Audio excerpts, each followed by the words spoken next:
Bismillahirrahmanirrahim. Assalamualaikum warahmatullahi wabarakatuh. Alhamdulillahirabbil alamin wa bihi nasta'in ala umurid dunya waddin. Wassalatu wassalamu ala asyrafil anbiya'i wal mursalin sayyidina Muhammadin wa ala alihi wa sahbihi ajma'in, amma ba'd. Yang saya hormati para asatidz di Bait Al-Quran, yang saya hormati para santri yang siang ini berkesempatan untuk hadir di majelis kajian tafsir. Mudah-mudahan majelis kita ini ditakdir oleh Allah menjadi majelis ilmu yang nafi'an mubarakan fid wa dunya wal akhirah.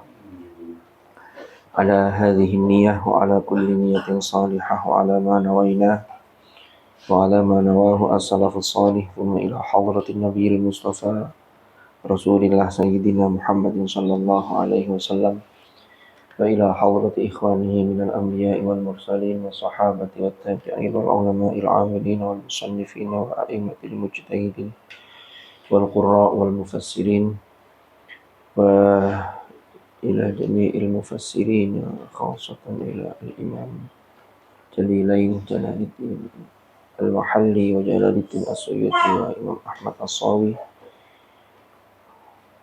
wa ila silsilat masyayikhina fi ta'limina wa ta'allumina wa khasatan fi silsilati asanid qira'atil Qur'an bi riwayat Hafs bin Asim wa jami'i masyayikhihim wa usulihim wa furu'ihim wa nafa'ana bihim wa bi ulumihim fid dharain amin.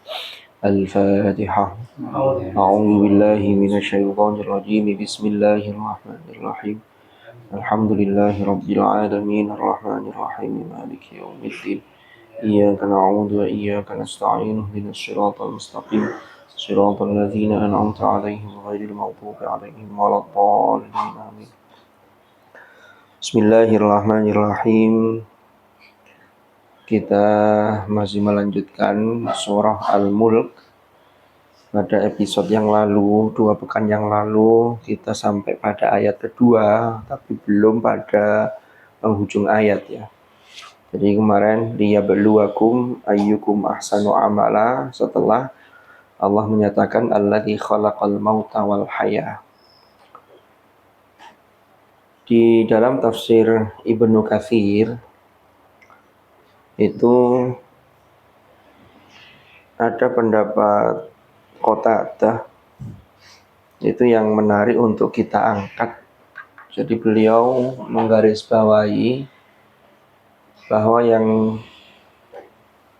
nanti akan ditanya oleh Allah itu adalah yang ahsan, tidak hanya sekedar aktsar gitu ya. Kemarin sudah kita bahas juga liyabluwakum, bahwa memang kehidupan ini adalah untuk menguji kita. Kita ini diuji untuk siapa yang paling ahsan dalam berproses. Walaupun Allah Subhanahu wa taala sudah menyatakan dalam firman-Nya khalaqal mauta wal haya liyabluwakum, tapi ternyata masih banyak orang yang tidak mau ayyukum ahsanu amala. Maka disinilah kemudian penutup ayatnya adalah wahuwal azizul ghafur. Wahuwal azizul ghafur, dan dia maha perkasa lagi maha pengampun. Di dalam tafsirul Jalalain di sini ditafsirkan wahuwal aziz ay al aziz fintiqamihi mimman asahu. Jadi aziz itu maknanya adalah maha perkasa fintiqamihi mimman asahu, yaitu dalam hal menyiksa orang yang durhaka kepada Allah. Al-Aziz itu bisa diartikan maha perkasa, diartikan maha mulia, tapi mulianya itu karena dia punya kedudukan, punya otoritas. Maka Al-Aziz itu keperkasaannya itu karena otoritas yang dimiliki. Nah, manusia biasa, jadi Al-Aziz itu termasuk sifat Allah di dalam Al-Asma'ul Husna yang bisa disandang oleh makhluk. Ini dulu saya lupa waktu bahas surat apa, pernah kita bahas. Jadi memang ada Al-Asma'ul Husna itu yang bisa disandang oleh makhluk. Tetapi walaupun disandang oleh makhluk, tetap kapasitasnya berbeda ketika disandang oleh Allah dengan disandang oleh makhluk. Yang tidak bisa disandang oleh makhluk kan seperti Ar-Rahman, itu kan tidak bisa. Lah, Al-Aziz itu maknanya adalah yang punya otoritas. Makanya dulu ketika kalau kita baca di surah Yusuf, ya ada namanya Imro'atul Aziz. Nah, Al-Aziz itu dalam beberapa penjelasan itu diterjemahkan orang kepercayaannya raja. Ada yang mengartikan itu Perdana Menteri ketika itu. Tapi dia punya otoritas untuk menentukan. Kalau kita lihat lagi, umpama di dalam surah Ad-Dukhan ya. Di Ad-Dukhan itu ada, nanti itu orang-orang yang durhaka, orang-orang yang dulu sombong dengan otoritas yang dimilikinya, ya, itu nanti ketika dimasukkan neraka itu mereka itu dikatakan begini, "Dzuk innaka antal azizul karim." Sudah, rasakanlah, sesungguhnya engkau dulu ketika hidup di dunia itu merasa sebagai orang yang al-aziz dan al-karim. Kenapa? Nah, ini lagi-lagi orang itu kalau al-aziz ini dia biasanya punya kekuasaan, karena kekuasaan kaitannya dengan otoritas. Nah, ini ada titik temu. Makanya kemarin di awal ayat itu kan sudah kita bahas, tabarakalladzi biyadihil mulku. Jadi al-mulku itu orang yang punya kekuasaan, dia punya otoritas. Ini kemudian disebut al-aziz. Kalau manusia biasa, ini manusia biasa ya, itu semakin kekuasaannya meningkat, maka otoritasnya semakin tinggi. Biasanya ini ya, dia kadang cenderung otoriter. Kan begitu. Orang asalnya baik, tapi kesuwen di jabatan tertentu, ini kadang-kadang mulai sakarpe dewi. Itu bawaan manusia. Nah, padahal di sini ketika Allah yang hakiki, yang aziz itu adalah Allah. Maka kembali lagi, Allah itu kalau punya kekuasaan itu dimulai dengan tabaraka. Itu semuanya penuh keberkahan, penuh kebaikan. Kebaikannya selalu bertambah. Artinya apa? Berarti kekuasaan itu tidak menambah keburukan. Bisa dipahami korelasi ini ya. Nah, Al-Aziz, kenapa di sini diartikan fintiqamihi mimman asahu? Jadi Allah itu punya otoriter untuk menghukum orang yang memang durhaka kepada Allah. Tapi yang menarik langsung disusul dengan Al-Ghafur. Satu sisi Al-Aziz punya otoritas untuk menyiksa orang yang durhaka, tapi di sisi yang lain, kalau orang yang durhaka ini sudah bertaubat, sudah meminta ampun, maka Allah juga Maha Pengampun. Makanya Al-Ghafur di situ diberi penjelasan di dalam tafsirul Jalalain, liman taba ilaihi, yaitu bagi orang yang bertaubat kepada Allah, bagi orang yang kembali kepada Allah. Ya kan begitu? Jadi ini bedanya. Ini juga sekaligus ada pelajaran penting bahwa manusia itu kalau semakin tinggi otoritasnya, maka seharusnya kekuasaan kerajaan itu semakin bisa menebar kebaikan. Pesannya begitu. Jadi penutup ayat itu mesti akan selalu sesuai dengan pesan yang dikandung oleh ayat tersebut. Jadi sifat Allah yang ditampilkan itu loh. Ya. Nah, nanti kita jenengan kalau belajar umpama baca ayat tentang hukum waris, yusikumullahu fi auladikum lidzakari mithlu hadzil unthayain. Itu penutupnya itu apa? Innallaha kana aliman hakima. Maha mengetahui lagi maha bijaksana. Jadi itu sudah, Allah itu maha tahu dan maha bijaksana. Padahal kan soal urusan waris itu kan kadang-kadang menyebabkan orang kemudian menuduh atau menduga bahwa Tuhan itu tidak adil. Na'udzubillah, ini jangan sampai. Nah, di ayat ini begitu. Lalu di ayat berikutnya, jadi Al-Aziz Al-Ghafur itu kaitannya dengan otoritas untuk bisa menyiksa, tapi di sisi lain Allah Maha Pengampun bagi orang yang asalnya durhaka, kemudian sebelum meninggal dia sudah bertaubat. Maka kembali lagi ayyukum ahsanu amala tadi itu. Ya. Di ayat ketiga, sekarang kita masuk ayat ketiga, alladzi khalaqa sab'a samawatin tibaqa. Di Tafsirul Jalalain itu disebutkan ba'duha fawqa ba'din min ghairi mumasah. Jadi sab'a samawatin tibaqa, dia juga yang menciptakan 7 langit itu berlapis-lapis. Nah ini sab'a samawat, samawat itu jamak dari sama. Tetapi uniknya bahasa Arab ini ya, kalau disebut sama, ini seringkali, walaupun kalau kemudian dikasih angka sab'un, sab'a samawat, maka aturannya kan kalau adat ma'dud itu 7, lalu kemudian bendanya dijamakkan, maka jamaknya sama itu samawat. Tetapi kalau disebut sama saja ya, tidak ada seperti as-sama idunya, tidak ada, sama saja, itu biasanya sudah mencakup semuanya. Kenapa? Karena kata pakar bahasa begini, sama itu akar katanya dari sumu. Sumu itu adalah sesuatu yang tinggi. Pokoknya yang secara nisbi ada di atas kita. Terus ini sama. Nah, tibaqo atau saya ke sab'a samawat dulu. Sab'a di situ ada sebagian ulama yang memahami sab'a itu memang 7 lapis. Cuman sampai detik ini yang bisa kita jangkau itu yang paling dekat dengan kita. Itu saja kita belum bisa memastikan dan tidak bisa memastikan bahwa itu langit pertama saja itu belum selesai. Ini saking luasnya. Tibaqo itu lapis itu, berlapis itu lapisan yang luarnya itu lebih besar lagi, lebih besar lagi. Panjenengan kalau mirsani telur itu ya. Telur itu yang terdalam itu ini ada kuning telur. Terus dilapisi putih telur. Terus dilapisi lagi kulitnya.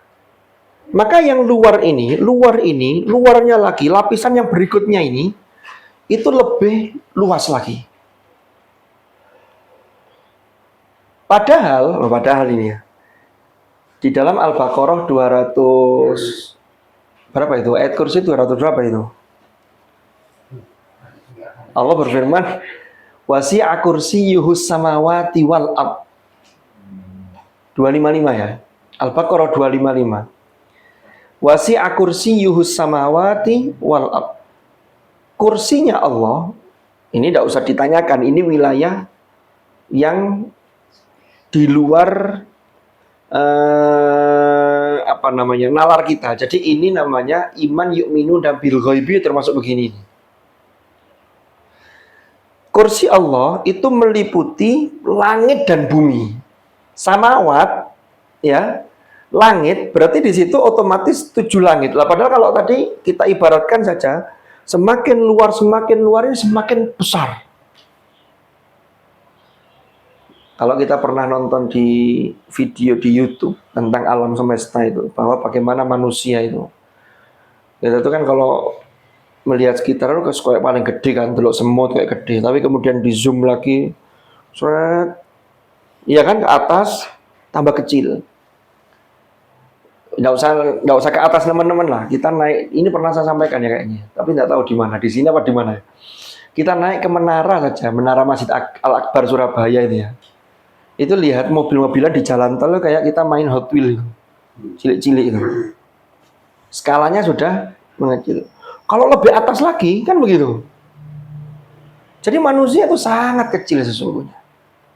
Dibandingkan dengan jangankan langit ke-7, jangankan arsy. Padahal arsy itu kursinya Allah, wasi'a kursiyyuhus samawati wal ard. Ya, yang meliputi samawat wal ard itu kursinya itu ada di arsy. Lah arsy-nya itu tambah kita tidak terjangkau itu. Kan begitu. Lah, ada juga yang memahami sab'a itu, 7 itu, pokoknya lapisan langit itu tidak terbatas. Karena angka 7 itu dalam tradisi Arab itu seringkali digunakan 7 itu untuk nilai atau untuk angka yang banyak. Pokoknya banyak itu 7. Bisa 7, bisa 70, bisa 700. Pokoknya yang mengandung angka 7. Barulah kemudian kalau 7 itu diberi qayyid, diberi batasan atau takyidnya, maka itulah yang menunjukkan 7 yang sesungguhnya. Contohnya seperti orang yang kena dam melakukan haji tamattu, lalu dia tidak bisa membeli hewan umpama ya untuk disembelih di sana, puasa. Dia puasa itu 3 hari di sana, wasaba'atin idza raja'tum, lalu 7 ketika sudah di tanah air. Terus ada penjelasan di lanjutannya tilka asyaratun kamilah. Jadi itu adalah 10 hari yang sempurna. Kenapa? Karena 3 ditambah 7, maka itu angka 7. Tapi kalau 7 yang lain itu banyak yang memahami itu sangat banyak. Istaghfir lahum aw la tastaghfir lahum in tastaghfir lahum sab'ina marratan falay yaghfirallahu lahum. Jadi sampai kita mintakan ampun sampai sab'ina marratan 70 kali, itu maksudnya jumlahnya banyak. Itu Allah tidak mengampuni mereka, kan begitu. Jadi ini bicara tentang lapis-lapis langit. Lah, lapisan ini tadi lapisan pertama saja itu kita tidak bisa memastikan bahwa ini lapisan pertama ini sudah selesai. Ini saking luasnya. Dan langit itu, kalau tadi kita lihat lapisan-lapisan tadi yang semakin atasnya semakin luas, maka sesungguhnya ini nanti bisa kita lihat di ayat berikutnya ketika nanti disebutkan karrota ini. Itu nanti akan memberikan kesan, termasuk menurut salah satu ulama namanya Al-Biqai, bahwa bumi itu memang bulat. Karena kalau kita bicara langit yang ada di atas kita ini terasanya di atas. Tapi kan kadang-kadang kalau posisi tidak siang, kan bumi ini kan melakukan rotasi. Kan begitu. Maka kita ini tetap ada di permukaan bumi, karena Allah jadikan bumi itu dhalulan. Ya, huwallazi ja'ala lakumul arda dhalulan famshu fi manakibiha. Nanti ada pembahasannya ya di dalam Al-Mulk. Wa kulu mir rizqihi. Jadi langit itu ya tetap yang ada di atas kita. Padahal mungkin boleh jadi ketika itu posisi kita di belahan bumi bagian bawah. Tapi tetap itu semua luar angkasa ini langit yang tidak ada tiangnya. Nah, lanjutannya. Kemudian Allah tantang begini. Ini laki-laki, ini kan makiyah. Kemarin sudah sempat kita singgung. Jadi makiyah itu penanaman tentang ketauhidan, penanaman tentang kekuasaan dan keesaan Allah itu ditekankan lagi. Mereka tidak percaya, dipaparkanlah bukti-bukti ayat-ayat kauniyah. Lanjutannya, mata rofi khalqir rahmani min tafawut. Engkau tidak akan melihat pada ciptaan Allah Ar-Rahman, yaitu min tafawut. Tidak akan melihat apa? Tidak akan melihat ketidakseimbangan sedikit pun. Jadi min itu menunjukkan sedikit pun tidak ada ketidakseimbangan. Yang menarik, para hadirin, para asatid dan para santri bait. Yang pertama, Allah mengatakan ma taro fi khalqir rahman. Ma taro, kamu tidak akan melihat. Ro'a yaro, itu kalau dalam bahasa Arab itu bisa maknanya melihat dengan mata atau melihat dengan akal. Atau termasuk melihat dalam mimpi itu juga bisa ro'a. Inni ara fil manami anni azbahu. Terus di sini taro itu menggunakan fi'il mudhari. Fi'il mudhari itu kan menunjukkan makna sekarang dan yang akan datang. Berarti ini ada istimror. Sampai kapanpun engkau melihat fi khalqir rahman. Khalqir rahman itu dalam penciptaan ar-rahman. Ini kalau dalam bahasa Arab disebut susunan idhofiyah. Khalq itu maknanya penciptaan, atau makhluk itu juga disebut khalq, ciptaan. Tapi di ayat ini Allah tidak menyatakan dalam firman-Nya ma tara fi khalqihi. Kan tadi bicara alladzi biyadihil mulk, alladzi khalaqa sab'a samawat. Alladzinya kan semuanya kepada Allah. Tapi di sini Allah tidak menggunakan dhamir ma tara fi khalqihi min tafawut. Tidak juga menggunakan tekanannya pada pencipta. Kalau pencipta jadinya begini, mata rofi khalqil khaliqi min tafawud. Apa yang Allah kemukakan? Mata rofi khalqir rahman. Jadi kamu tidak akan melihat pada ciptaan Allah, tapi Allah di situ menggunakan sifat ar-Rahman. Ar-Rahman itu apa? Dulu pernah kita bahas berkali-kali dalam suratul Fatihah. Ar-Rahman itu kan kasih sayang Allah, yang kasih sayangnya itu tanpa batas. Dan itu hanya dimiliki dan bisa disandang hanya oleh Allah. Manusia itu tidak ada yang punya sifat Rahman. Makanya orang diberi nama Ahmad Rahman itu tidak boleh. Kalau Abdurrahman boleh. Ya. Kalau Ahmad Rahim masih boleh. Itu bedanya. Allah berarti ini ada satu pesan secara implisit. Allah itu menciptakan segala sesuatu, baik itu langit yang berlapis-lapis atau yang lain, pokoknya khalqir rahman, itu landasannya adalah kasih sayang. Beda dengan kita. Kita makhluk ini kadang-kadang menciptakan sesuatu itu motifnya bukan berangkat dari kasih sayang. Ada yang karena keterpaksaan. Ya, ada yang karena mewangkel akhirnya melakukan sesuatu. Ada yang karena sakit hati, ada yang karena cintanya ditolak, kemudian berbuat melakukan sesuatu. Tapi bagi Allah tidak. Maka di sini minnya kemudian mata rofi khalqir rahman min tafawud, minnya itu punya makna sedikit pun. Jadi sedikit pun tidak ada ketidakseimbangan. Tafawud itu maknanya asalnya adalah berjauhan. Makna asal ya. Nah, sesuatu yang berjauhan itu maka dia tidak seimbang. Kita ambil contoh. Itu dari fatayafutu faut. Faut itu maknanya jauh, yang jauh itu bahkan bisa sesuatu yang hilang. Karena saking jauhnya, kak kereken sudah. Makanya ada, saya tidak tahu ini al-hadits atau kama qol, wallahu a'lam, itu ada begini. Saya dulu pernah baca, nanti bisa dicek mungkin. Ini apakah hadis, apakah atharus sahabat, apakah qaulnya ulama. Nanti dicek, saya belum tahu. Saya pernah baca khot atau tulisan Arab itu begini, ajilu bis salati qablal faut. Apa itu Ustaz? Hadis ya? Tidak tahu. Wa ajilu bit taubati qablal maut. Bersegeralah sholat, menunaikan sholat qablal faut. Sebelum sholat itu jauh. Ternyata waktu itu lama-lama jauh habis. Terus jauh. Apalagi orang kalau sudah sholatnya tidak karuan, tidak kereken, itu dia juga akan jauh dari rahmat dan kasih sayang Allah. Wa ajilu bit taubati qablal maut. Bercepat-cepatlah untuk taubat sebelum kematian itu datang menjemput. Jadi tafawud itu maknanya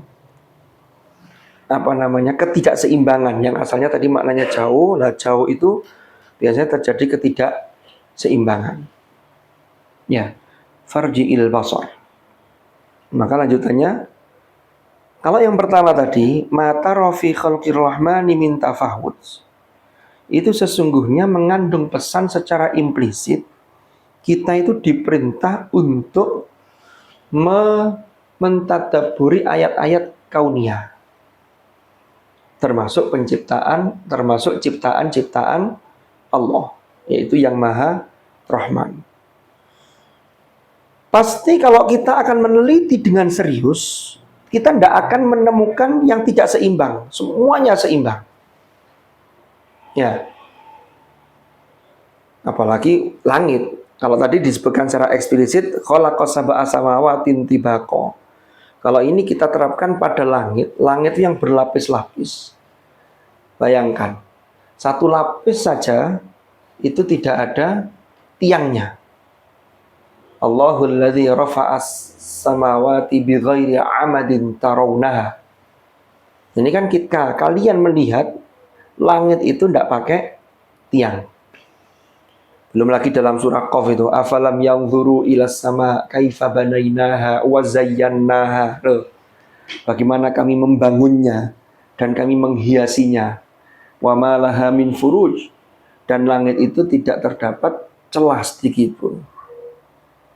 Nah, ini belum lagi ciptaan yang lain. Di beberapa kitab tafsir itu dijelaskan para hadirin dan hadirat. Allah itu menciptakan sesuatu itu seimbang.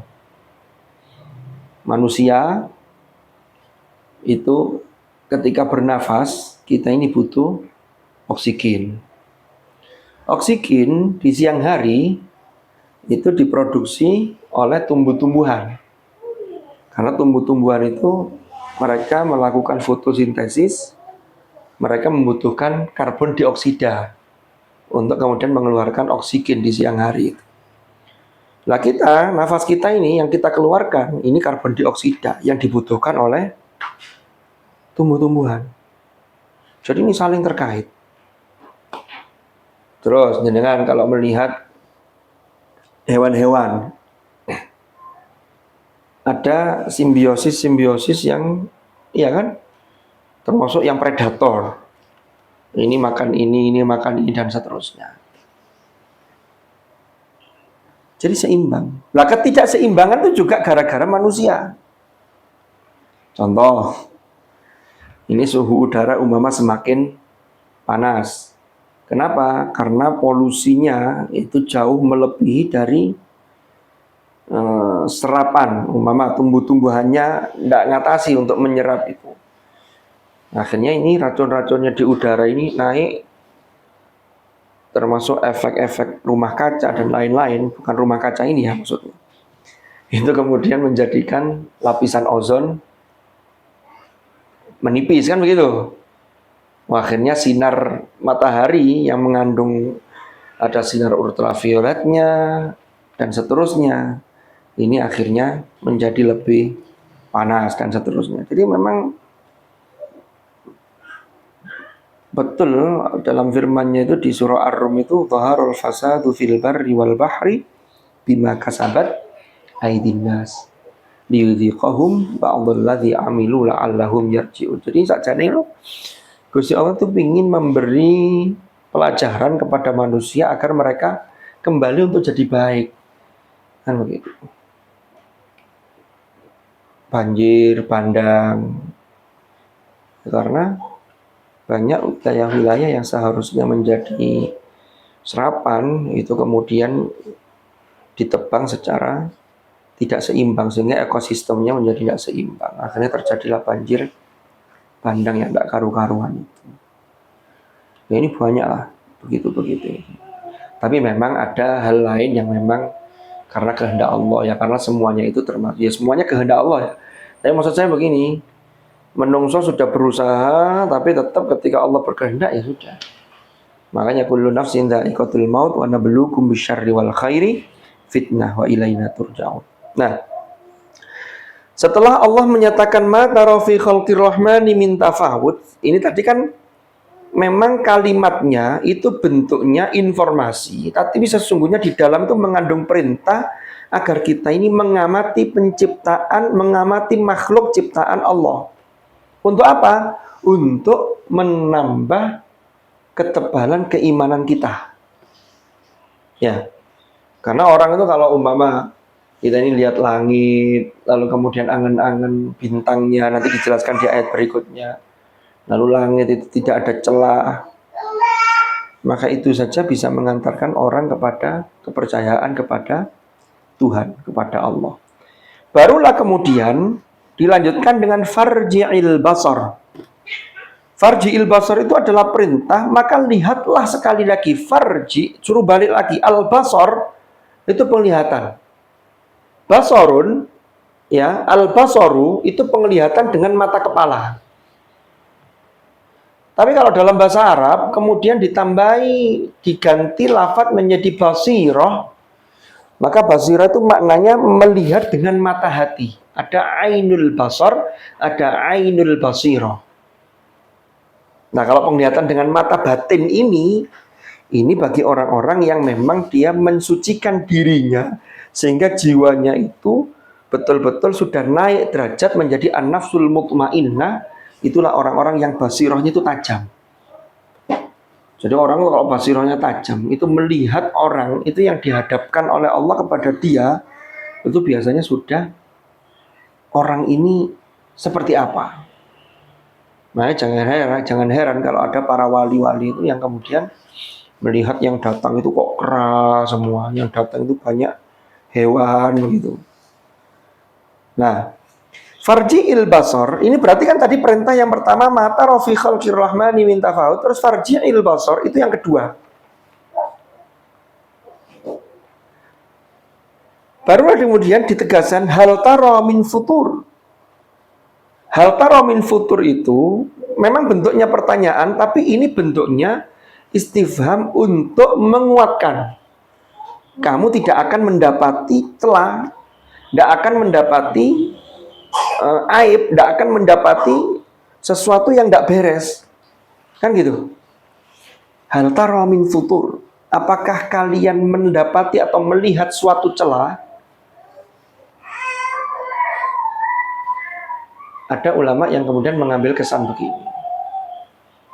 Kita tuh kalau melakukan sesuatu, termasuk melakukan pekerjaan, itu jangan lupa untuk melakukan cek dan recheck kembali. Mana ayatnya? Termasuk ayat ini, Allah menciptakan sesuatu yang tidak mungkin ada cacatnya, ya. Tidak mungkin ada ketidakseimbangan, pasti seimbang. Itu saja manusia ditantang, disuruh untuk melihat, apalagi kerjaannya manusia. Makanya dulu zaman kita ujian, ya, mungkin kita dulu masih menangi, tidak tahu zaman dengan dulu ada UN ya, UN ya, namanya ujian nasional atau ujian apapun. Itu biasanya kalaupun kita sudah selesai tapi waktunya belum selesai, itu tidak boleh keluar karena nanti akan mengganggu konsentrasi yang lain yang belum selesai. Lalu ngapain? Biasanya nanti pengawas akan menyampaikan, atau ujian masuk perguruan tinggi begitu ya, silakan dicek kembali, siapa tahu ada jawaban yang terselip, ada yang masih ragu, kan begitu. Lakukan lagi. Dan itu ternyata kalau melihat dari sini itu berarti berapa kali itu? Mata rafi khalqir rahmani min tafawut, farji'il basar, hal tara min futur. Ulangi lagi, tsummarji'il basar.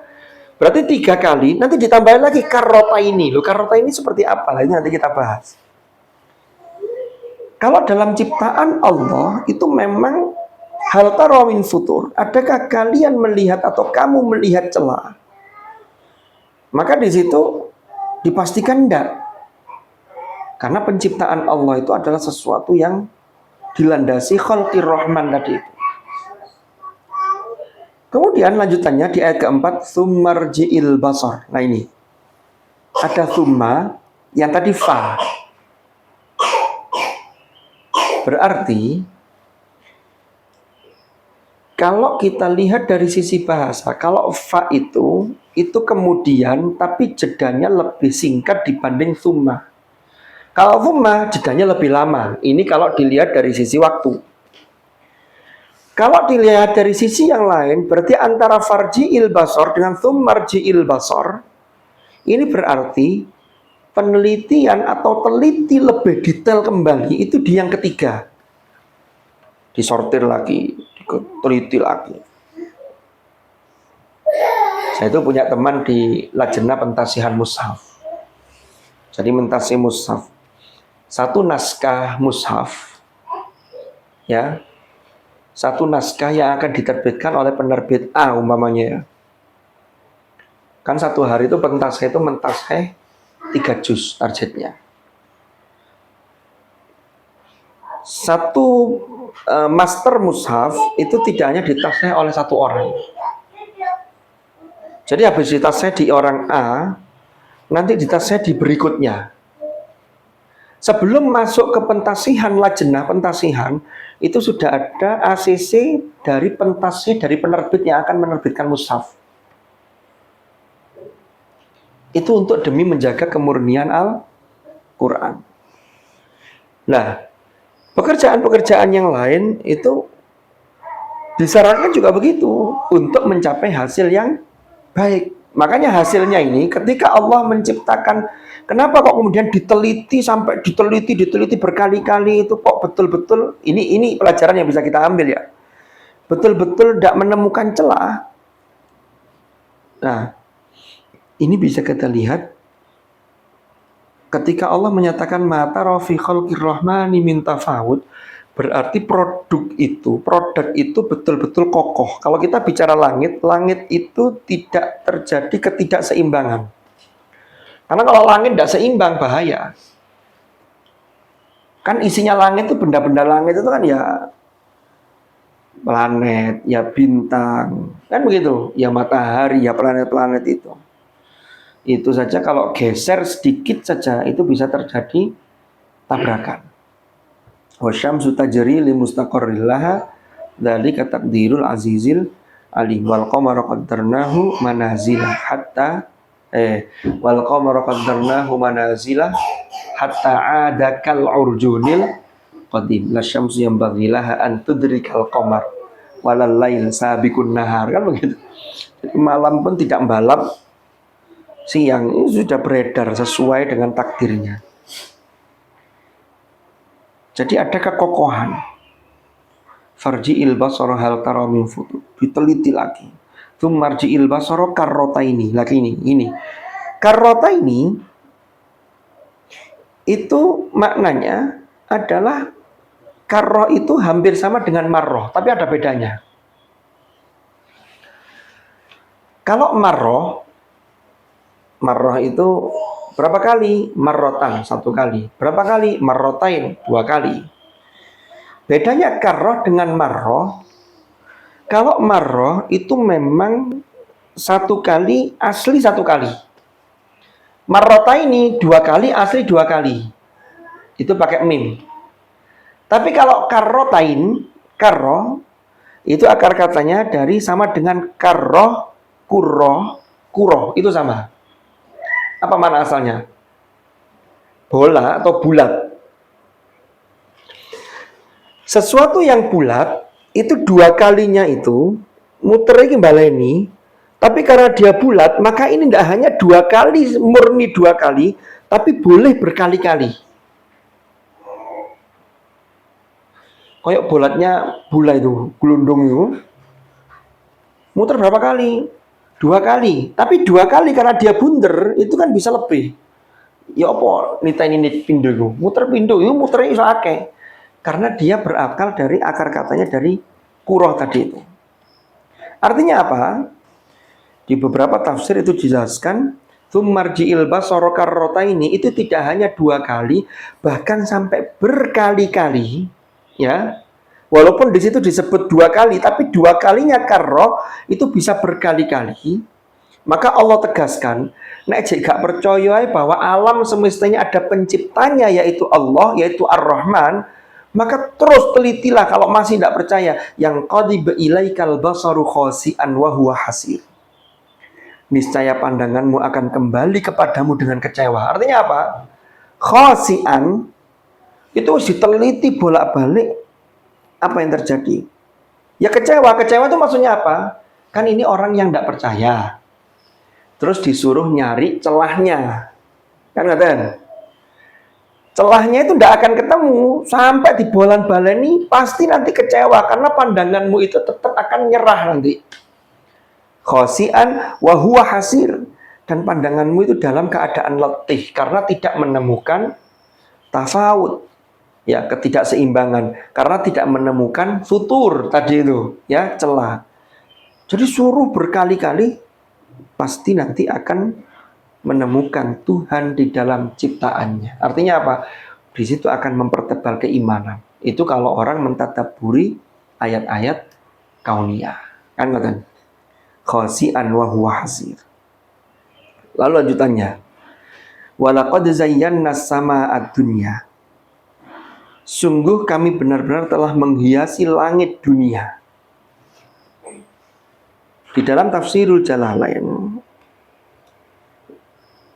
di sini diartikan, oh tadi ya, kalau karrota ini tadi karrotan ba'da karrotin. Terus yang qalib ilaikal basaru khosian ay dzalilan li'adami idraki khalalin. Jadi dzalil itu merasa rendah, merasa nyerah karena tidak ketemu, tidak mengetahui adanya celah, tidak mengetahui adanya kekurangan. Yaitu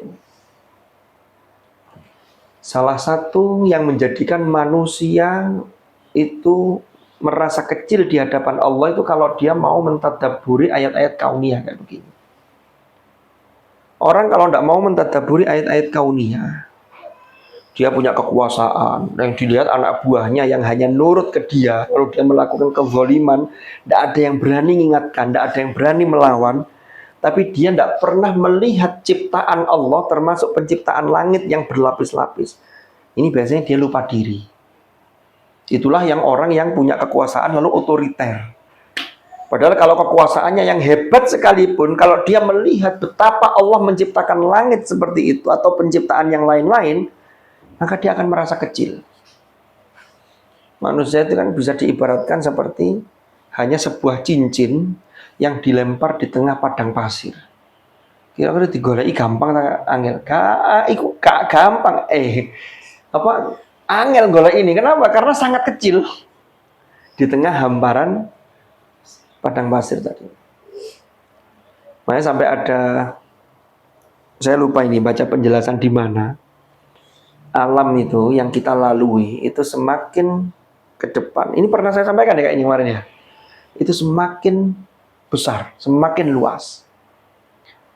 Dulu kita sebelum lahir ke dunia berada di alam rahim, kan begitu. Alam rahim bisa mulu ikut tok.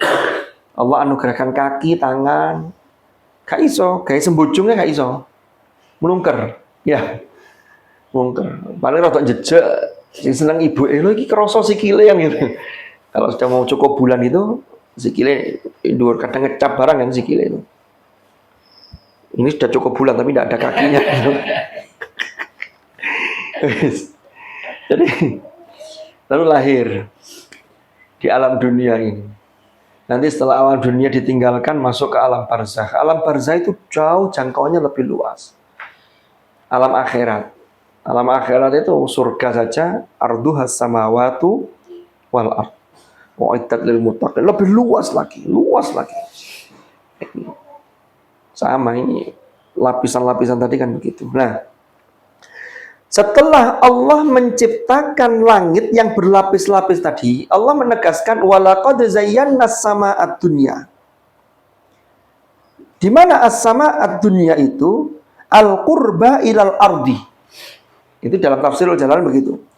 Al-qurba itu adalah yang terdekat ke bumi. Inilah as-samaa'i dunya, inilah yang oleh para ulama ini baru pada tataran langit yang pertama. As-samaa'i dunya. Walaqad zayyana as-samaa'a dunya bimasabiha. Zayyana itu maknanya kami menghiasi. Di sini ada satu pelajaran yang luar biasa. Jadi kita itu dalam melakukan sesuatu itu jangan asal-asalan pokoknya dadi. Tapi harus ada aspek estetikanya, ada aspek keindahannya. termasuk ibadah. Makanya dalam Islam itu kan ada 3 trilogi, 3 hal ini yang tidak bisa dipisahkan. Aspek keimanan itu adalah aspek pondasi, aspek syariat itu adalah aspek bangunannya. Bangunan itu jangan asal bangun, tetapi bangunan ini harus dibangun untuk kemudian bisa dihiasi.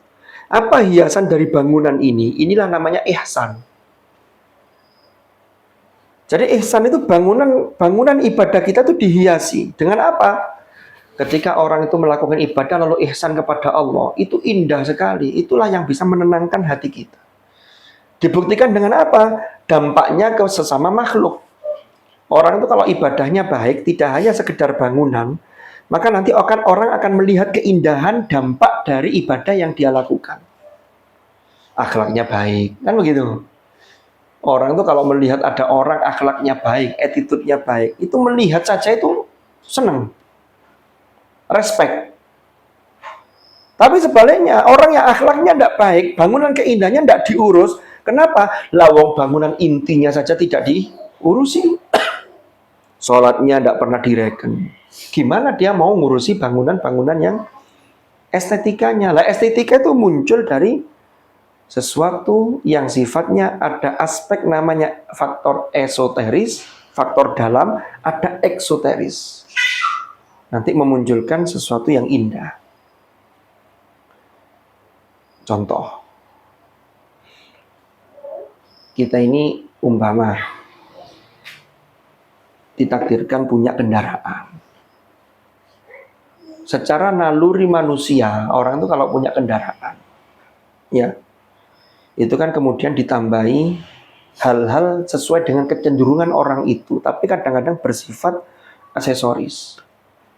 Kadang itu gagang pintu, terus kena dibuka lawangnya, cuma kadang-kadang dibelikan aksesoris. Oh, ini terlihat lebih estetik, lebih indah. Tapi ada yang tidak senang, mas polosan aja, tapi tetap kita tidak bisa kalau polosan murni itu dari pabriknya saja itu sudah ada unsur estetiknya. Ditulisi, ada tulisannya di tempat-tempat tertentu, kan begitu. Coba jenengan kalau beli mobil polos los motor tok sementing tidak ditumpah, itu kurang indah. Loh, ibadah itu begitu. Hadis Rasulullah mengatakan idza sarrat kahasanatuk fa anta mu'min. Kalau kebaikanmu itu menjadikanmu gembira, senang, maka itulah indikator keimanan seseorang. Sholat fardu dikuatkan dengan tambahan sholat sunnah. Lah, sholat sunnah ini juga faktor penghias, sehingga kita modal kita tidak hanya nyel fardu, karena yang sunnah ini nanti bisa nambeli, bisa mensupport mana kualitas dari fardu kita ini yang kurang bagus, sehingga sunnah-sunnah ini bisa mensupport menjadi ayyukum ahsanu amala. Coba bayangkan di ayat kedua tadi kan Allah firmannya ayyukum ahsanu amala, lalu diberi gambaran. Nah, Allah ciptakan langit itu 7 lapis. Pertama, kokoh itu adalah kekuatan iman tadi itu, tafawud, tidak ada ketidakseimbangan, berarti kokoh ini. Karena bangunan tuh kalau tidak kokoh itu pasti ada futur, dia ada cracknya, ada pecahnya. Coba ini tembok ini kalau kuat, nah kadang-kadang itu orang bangun itu kalau mohon maaf sekali lagi ya. Biasanya proyek-proyek, mohon maaf ya, tidak semuanya tapi proyek-proyek perumahan yang hanya ngejar keuntungan semata, itu nggarapnya asal-asalan, itu berapa bulan mulai ya tok pecah itu. Padahal Allah itu sudah mengajarkan, nek bangun ojo ngono, kokohnya iya, sehingga jangan sampai ada crack. Coba diteliti lagi, baru bicara hiasan. Lah sekarang tuh banyak orang yang kekuatannya itu kekokohannya tidak direken, tapi hanya unsur luarnya. Ketoke api. Buat apa kalau kemudian ketoke jobone api, tapi kemudian ternyata gampang ambruk. Kan begitu. Ini sebenarnya sudah urutan. Jadi urutannya itu kekokohannya dulu baru dihias. Nah sekarang tuh enggak, hiasannya dhisik, kokohnya nanti dulu. Kenapa? Karena tadi ngambil banyak keuntungan tadi itu. Kenapa kok dihias? Agar orang tertipu, agar orang melihat itu. Padahal ayyukum ahsanu amala itu urutannya tadi itu. Tapi tidak bisa juga, hanya kokohnya tok tapi tidak dihiasi. Oma wis gak usah dicat, gak usah wis penting kena dinggoni. Ya memang kena dinggoni, tapi kan keindahan itu akan bagaimana orang itu akan kerasan di situ. Ya. Atau mohon maaf, yang lain. Pasangan suami istri, ini contoh loh ya. Ya. Sudah sah, sudahlah suami saya sudah mencintai saya, kata saya jauh itu, istri sudah mencintai. Ternyata dalam ajaran Islam itu berhias, kalau untuk pasangan itu pahalanya besar. Bukan berhias untuk orang lain. Lah saiki ngomong kuali, lek kate metu iku masyaallah minyak wangi ini tuh macake gak karu-karuan, tapi kalau di dalam rumah itu kadang ya bukan berarti di dalam rumah pakai baju dinas itu ya enggak juga gitu loh. Saya maksudnya tahu gitu loh, bisa memposisikan. Itu perlu gitu loh. Dan itu berpahala. Nah, lanjutannya. Langit Allah itu yang ditampakkan kepada kita, langit dunia, as-sama'ad dunya, walaqad zayyana as-sama'ad dunya, itu dihiasi dengan masabih. Masabih itu diterjemahkan dengan bintang-bintang. Itu dari misbah. Ya, sekarang beliau sudah tidak ngajar di sini.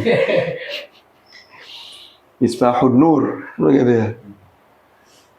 Itu dari Sobaha. Ikut beliau. Saya mohon maaf saya sebut namanya karena kangen nih lama tidak ketemu ini. Misbah itu kalau keseharian itu juga bisa digunakan maknanya lampu. Itu dari Sobaha, as-subahu bada, subuh itu telah muncul, telah nampak. Itu karena Sobaha itu adalah ada satu sinar yang asalnya gelap, kemudian dia muncul satu sinar yang terang. Maka waktu subuh itu mulai muncul fajar sotik. Itu pembuka yang kemudian tidak lama setelah itu ada waktu tuluk, yaitu terbitnya matahari. Kan begitu.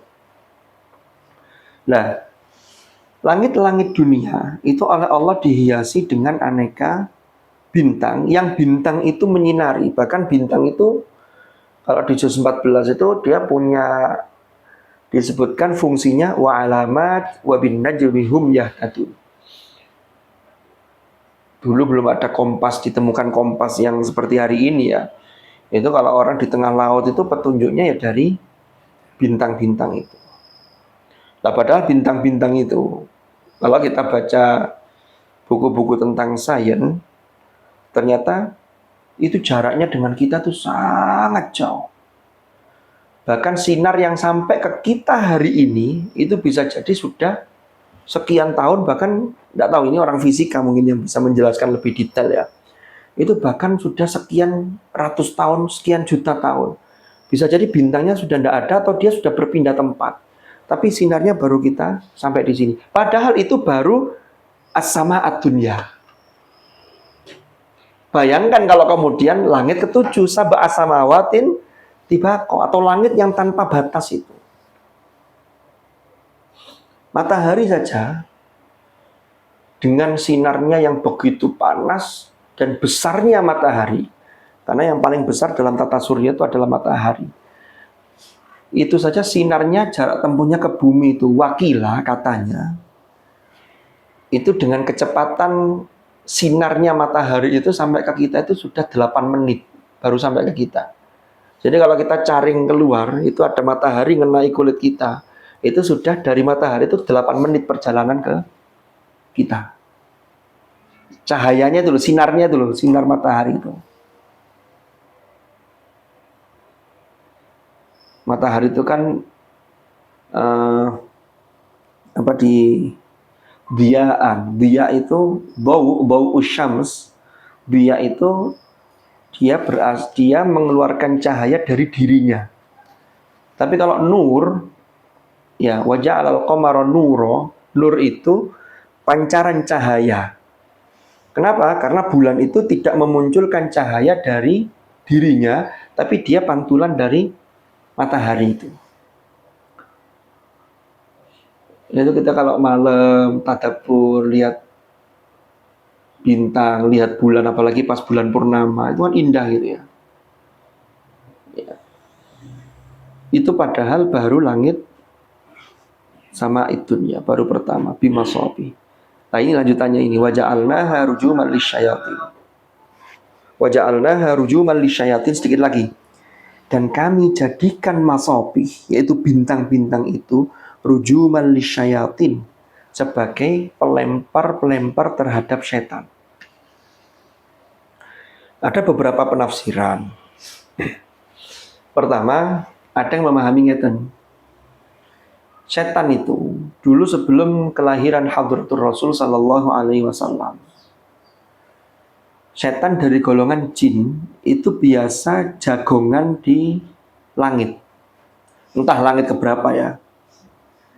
Loh, jangan baca di surat Al-Jin itu, wa anna kunna naq'udu minha maq'ida lis-sam'. Untuk apa? Untuk nguping mendengarkan percakapan malaikat tentang rahasia di sana. Ya. Wa anna kunna naq'udu minha maq'ida lis-sam'.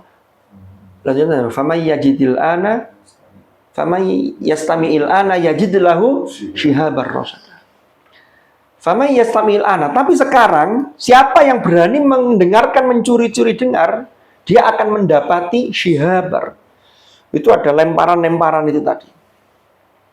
Nah, jadi dulu sebelum Rasulullah SAW itu dilahirkan, di dalam tradisi bangsa Arab itu ada namanya kahin, jamaknya kuhan. Kuhan itu atau kahin, dukun-dukun itu informasinya dari jin-jin golongan setan, dari golongan jin itu. Banyak yang mandi, banyak yang manjur. Kenapa? Itulah kemudian mereka punya mantra. Mantra itu dikenal dengan syaja'ul kuhan, sajaknya para dukun-dukun itu. Kenapa kok mereka banyak yang mandi, banyak yang manjur, dan sesuai ramalannya itu cocok? Karena ketika itu setan masih bisa nguping tadi itu berdasarkan surat Al-Jin, wa anna kunna naq'udu minha maq'ida lis-sam'. Tapi kemudian faman yastami'il an, sudah tidak bisa setelah Rasulullah lahir. Makanya dulu mungkin panjenengan pernah baca ada salah satu berhala itu namanya Hubal. Hubal itu patung dari batu, tapi dia bisa ngomong. Kekuatannya siapa? Kekuatannya setan dari golongan jin. Kan begitu. Tapi setelah Rasulullah lahir, dia tidak bisa lagi. Jadi ini kalau difahami secara literal, memang bintang-bintang ini berfungsi untuk ngelempari setan yang nguping tadi itu. Cuman di sini kemudian muncul perbedaan ulama, perbedaan pendapat ulama. Ada yang mengatakan itu memang bintang, cuma bintangnya yang seperti apa? Ini wallahu a'lam. Tapi ada pendapat yang mengatakan begini, kalau bintang itu kemudian ngelempar dan dia jatuh, ya, umpama, lalu ngenai bumi, ini akan membahayakan karena nanti ada ketidakseimbangan dan lain-lain. Sehingga ada pendapat yang mengatakan itu sebenarnya bukan bintangnya secara zahir, tapi bintang itu mengeluarkan cahaya, entah cahaya apa itu, yang cahaya itu berfungsi untuk melempar para setan tadi itu, setan dari golongan jin. Nah, setan yang nguping-nguping ini, kalau jin disebut setan atau setan dari golongan jin, itu mesti mereka jauh dari rahmat Allah. Walaupun mereka itu dari golongan jin, Allah nyatakan wa a'tadna lahum adzabas sa'ir. Ya. Dan kami sediakan bagi mereka setan-setan itu yaitu azab neraka sa'ir. Sa'ir itu neraka yang menyala-nyala. Sa'ir itu neraka yang nyalanya itu tidak pernah padam, tapi justru semakin meningkat panasnya. Terus begitu. Itulah yang disebut dengan adzabas sa'ir. Jadi siksa api neraka, yang neraka itu gak pernah mudun rasa siksanya itu, tapi tambah nemen. Makanya harga barang, harga itu dalam bahasa Arab disebut sa'ar atau si'ar. Pakai sin, bukan pakai shin. Kalau pakai shin maknanya beda. Ya. Karena harga itu, yang banyak harga itu dia akan mengalami kenaikan. Kalaupun mudun itu sangat jarang sekali. Kita ini beli apa sekarang harganya nanti dengan tahun depan itu munda. Apalagi beli rumah, beli tanah di daerah Malang itu cepat sekali itu perubahannya. Itu sair. Jadi mundaknya gak karu-karuan. Jadi mundaknya nemen. Nah, walaqad zayyana as-samaa'a ad-dunya bimasabiha wa ja'alnaha rujuman lisyayatin wa a'tadna lahum 'adzabas sa'ir. Ayat 1 sampai 5 ini sebenarnya memberikan pelajaran yang luar biasa. Ya. Mulai dari pertama tadi, ayat pertama ketika Allah menyatakan bahwa Maha penuh berkah zat yang di tangannya atau di dalam genggamannya, di dalam kekuasaannya itu ada al-mulk, kerajaan atau kekuasaan yang luar biasa.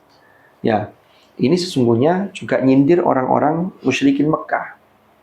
Ya, dan kita termasuk semuanya.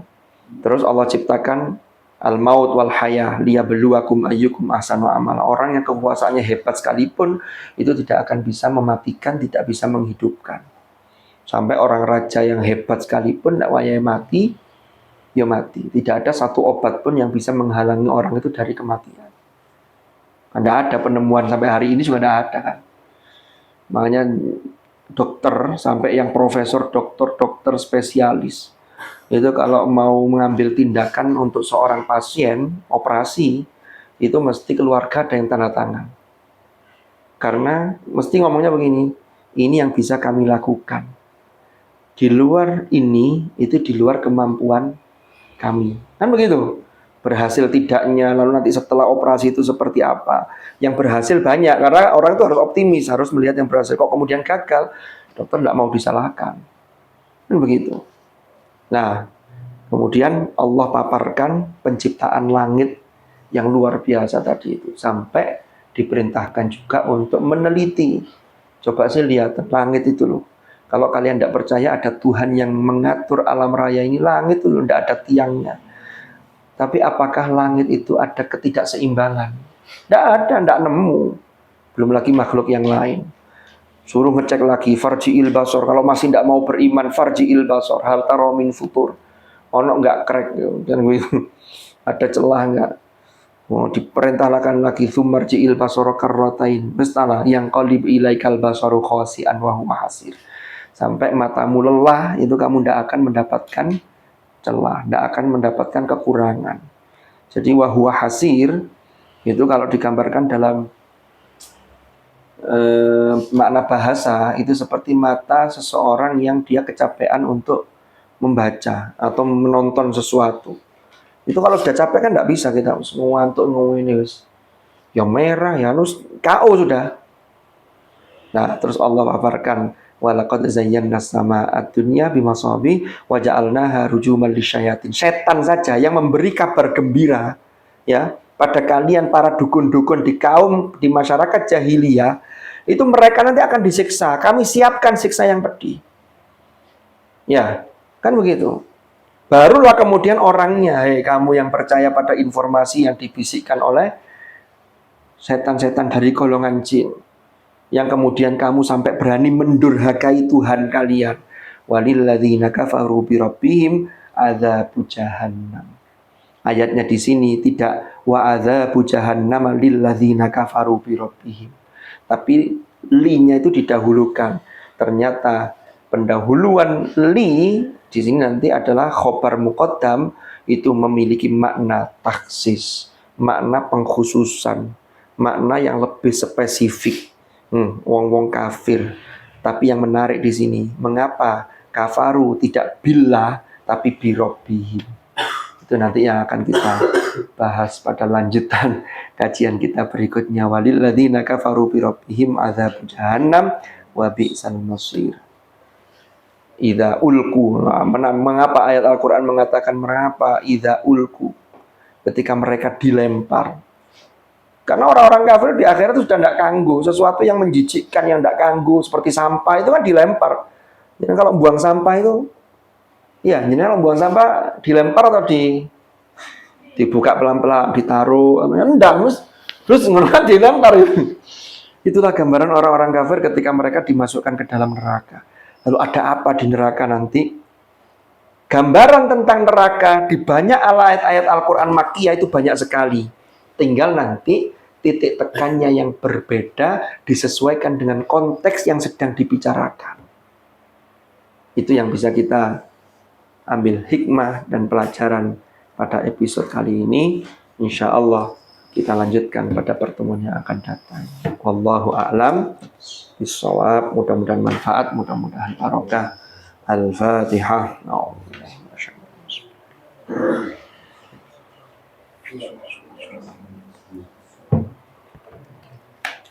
Bismillahirrahmanirrahim. Alhamdulillahirabbil alamin.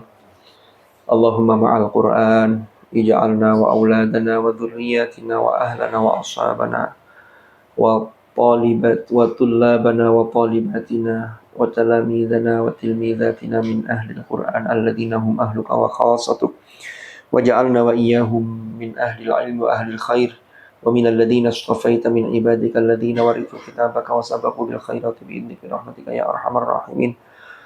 Allahumma ja'al ijtima'ana hadha ijtima'an marhuma wa tafarruqana min ba'dihi tafarruqan ma'suma wa la taj'al ma'ana wa fina shaqiyyan wa la mahruma bi rahmatika ya arhamar rahimin. Sallallahu ala sayyidina Muhammadin walhamdulillahi rabbil alamin. Al-Fatihah.